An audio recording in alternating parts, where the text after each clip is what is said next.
So yesterday when we brought the new front end home and started putting the fenders on the front of the Nova, it was pretty disheartening to see how badly the doors were hung on the car.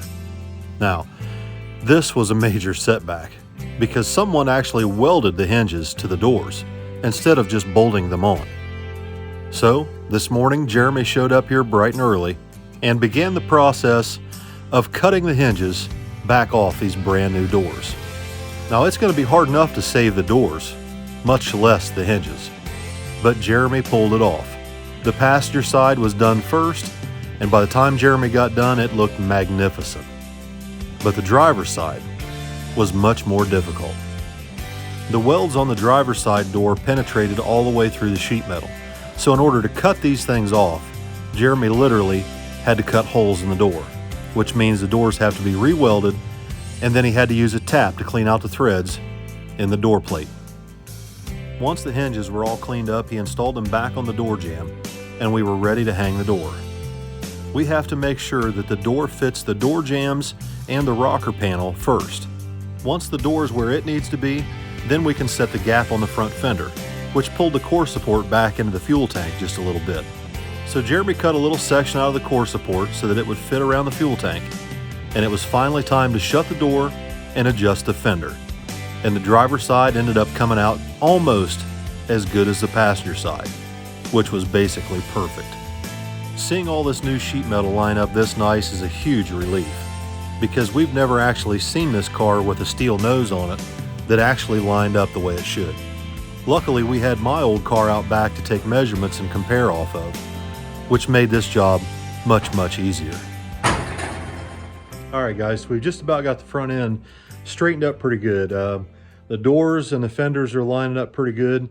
Now we can start working on the core support and making those brackets and mounts. And the idea here is for the grille, the front bumper, and the entire front end to slide off the front of the car in one piece. That means the bumper and the bumper filler, the grille, the core support, all that's going to be made to come off together. Hopefully, that's the idea. Right, Uncle Bucko? Yeah. So anyway, that's what we're up to today. But, you know, we had a visitor stop here earlier today, and everybody's been asking about him. As most of you know, Big Rob and Billy built 90% of this car over the winter at Billy's shop, and we haven't seen Rob in a while. If you've been watching the channel and watching some of the live feeds, you probably already know that Rob's had some health issues, and his wife sent me a video the other day. I'm Shannon. I'm the wife of Big Rob. Tuesday night he had not been feeling well all day, and by the evening he was, I need to go to the ER, so I took him to the ER. He had a ruptured appendix, a lot of inflammation, which caused them to have to do open surgery to remove his appendix, part of his bowel and part of his colon. So he's going to be in there a few more days, probably up to a week, and he's going to be very restricted on when he can start working, like lifting, and when he can start driving again. So he's down for the count. So I'm trying to comfort him the best I can. You know, I feel kind of helpless right now. He's my person and I can't really do anything. He wants me there to try to help him, so I'm gonna go and help my person.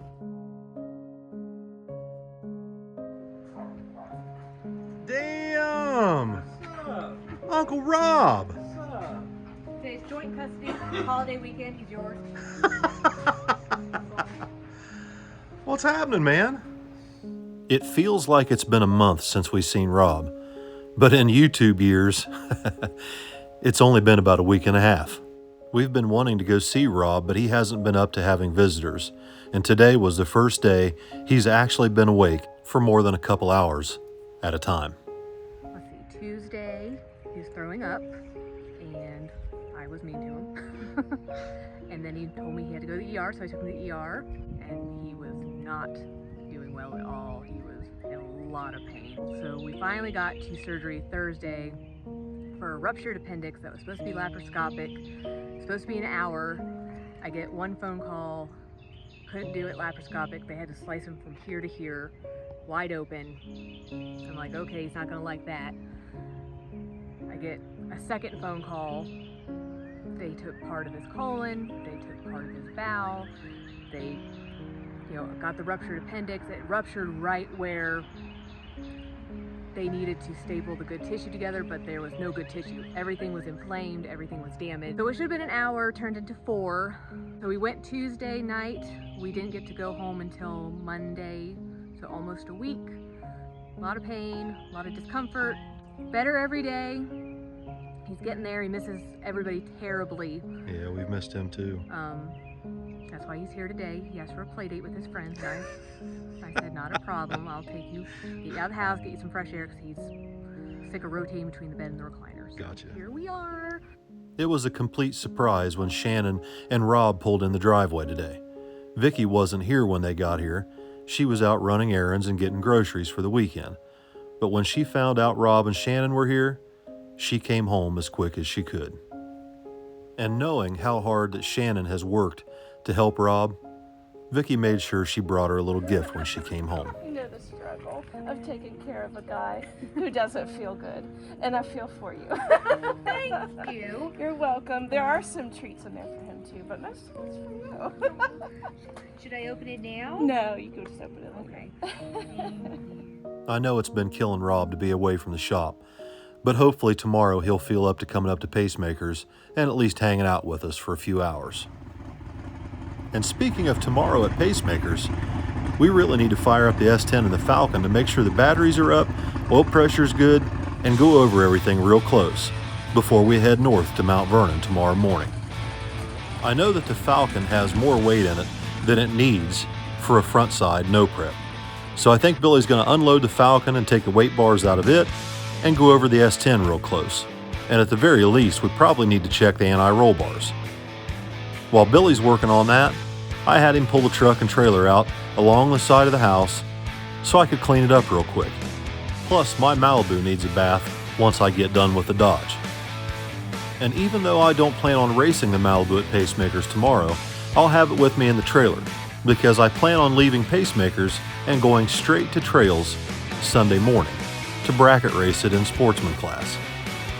And we plan on going to trails next weekend for No Prep Kings, and I just found out today that they have a 7.0 index class at No Prep Kings that I could race the Malibu in. So I may try and get that car dialed in Sunday for next weekend. We'll see how things go.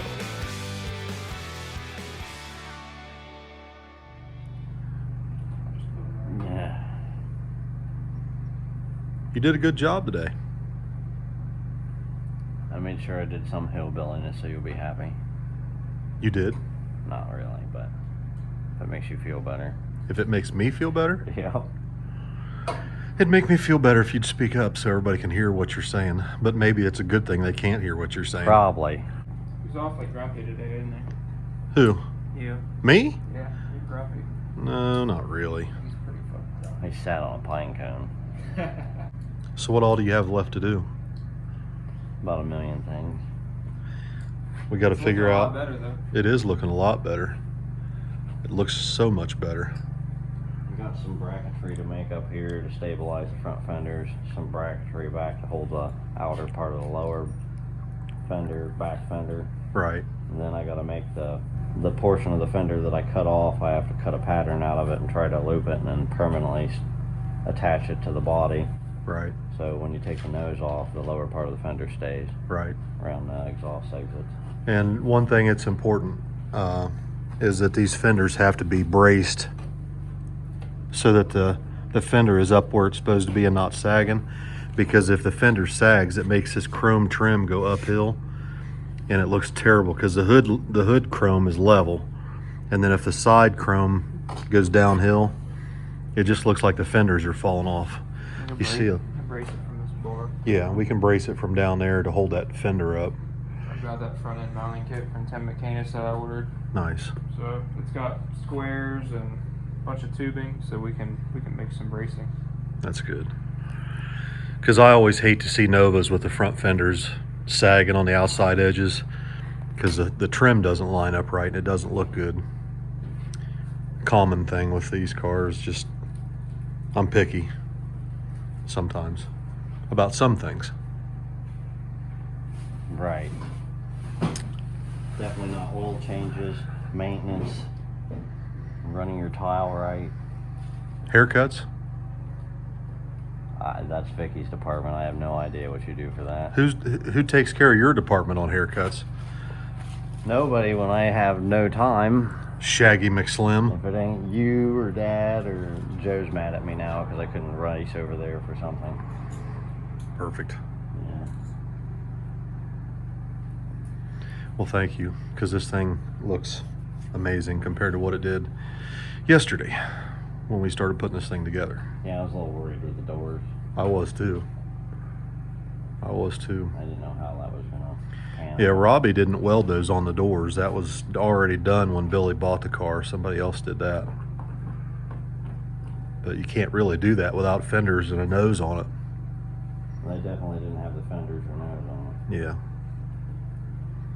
And even if you were gonna mount the fiberglass, it would have been bubbled out of the back Right. of the nose and looked stupid anyway. Right. It already looks stupid. But this side turned out to be the best side. But Yeah, that looks really good. I don't know what it is about that side where it's the fender and the door manufacturers are different, but they change some things here, like the door overlaps the fender or tries to.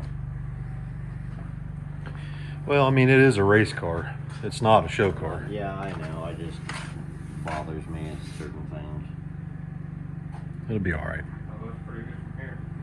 If I wanted to get serious, I could make some slicing and dicing, and I could stretch it and bend it and buckle No, it. don't worry about it. It's no big deal.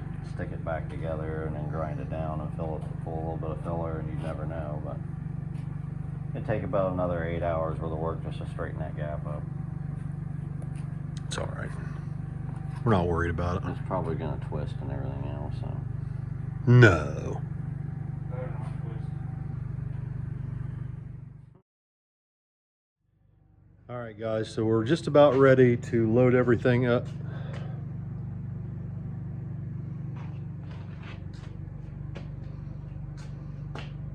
Don't forget the details. Details. Details. So tomorrow, Saturday, we're going to be at PACEMAKERS in Mount Vernon. The drivers' meeting's at 4, and racing is supposed to start about 5. That's it. Okay. So that's where we're headed tomorrow. Pacemakers Dragway, Mount Vernon, Ohio. Billy's taking the S10. Tommy's taking the Falcon. And I don't know how we're going to do up there. I think the Falcon will do really well. However, the S10, a little questionable. Because we're pulling the weight out of the truck and the car and running them without any weight. I'm pulling only one weight bar out of the truck. Oh, really? Yeah, I'm just gonna run one in it. Okay, so Billy says he's going to go ahead and run one weight bar, so that makes me feel a little bit better, Yeah. because we haven't run that truck without a weight bar in it for what, 2 or 3 years? Yeah, It's been a while. I mean, once the track surface gets good on the starting line, I think I can pull the weight out of it and let it actually spin a little bit at the hit, because it'll actually make it go faster if it doesn't dead up the tire. But with one weight bar on it, it'd be good for first round. Okay, but the Falcon is sitting good. Like, we tested the Falcon the other day. We were at Norwalk, Yeah, Norwalk with no weight. no weight in it, and it was flying on I a. really don't think it needs the weight in it for front sides, No, I don't think so either. unless it's a really, really bad track. Yeah. So we're trying to kind of get ready for No Prep Kings, not this weekend, but next weekend at National Trails. So we're running the cars without a lot of weight in them. The truck's got one weight bar. We may, like he said, take the one weight bar out of it after first round, but the Falcon's setting really good. I mean, it's pretty fast. It's really, really lightweight with all the weight out of the car. So Falcon setting pretty good. Truck, a little questionable. I kind of feel like if we would change the cam timing, the truck would run quite a bit better. I think the cam timing's set so that it puts the power band in a spot where the cylinder heads aren't very efficient, up high RPM. If it still had the 15-degree heads on, it'd probably be okay, but the little 23-degree heads kind of run out of breath at about 7,200, 7,400 RPM. So we'll see. I may talk Junior into pulling the water pump off of it and changing the cam timing for No Prep Kings if we have to, but hard to tell what we're going to get into between now and then. I've still got quite a bit of work to do on the Malibu I want to get done before Tess and Tony get here next week. Still got a little work to do around the house, but things are starting to come together. The Nova's looking really good. It sounds really good. I think Billy's going to try and take it to No Prep Kings and at least have it there for display. So we'll see y'all tomorrow. Good night, everybody.